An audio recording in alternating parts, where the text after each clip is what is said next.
Hi, I'm Dr. Debolina Ghosh, Assistant Professor of Sociology and Co-Director of Women, Gender and Sexuality Studies at Georgia Southwestern State University.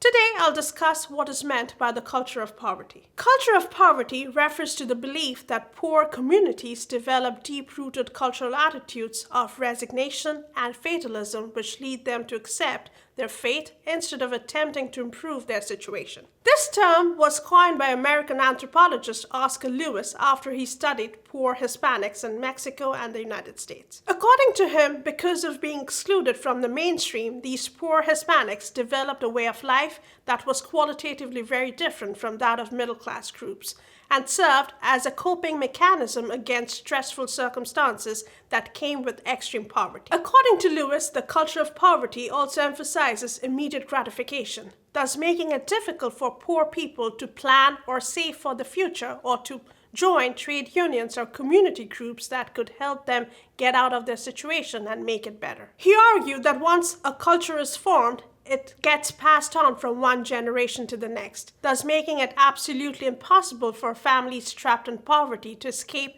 from the cycle of poverty that is formed across generations. Lewis's theory was later criticized by other social scientists who adopted it and applied to poor Americans living particularly in inner cities. According to these scientists, the theory in part suggests that individual character and personality are to be blamed for those in poverty. So, it tends to blame the victims of poverty for their own misfortunes. In other words, the theory suggests that the world is fair, orderly and predictable in order to achieve our life goals, and if one is not working hard enough, they deserve to accept whatever has happened to them. Basically, what it implies is that the good and hardworking are always rewarded and the evil punished. A major consequence of such entrenched beliefs is that it can make us simply indifferent and blind to others' misfortunes. Another issue with this theory is that it ignores the structural factors that cause poverty. For example, we tend to ignore the laws that protect inheritance of the wealthy but provide few breaks for working families. So, we must consider alternative explanations for why people are poor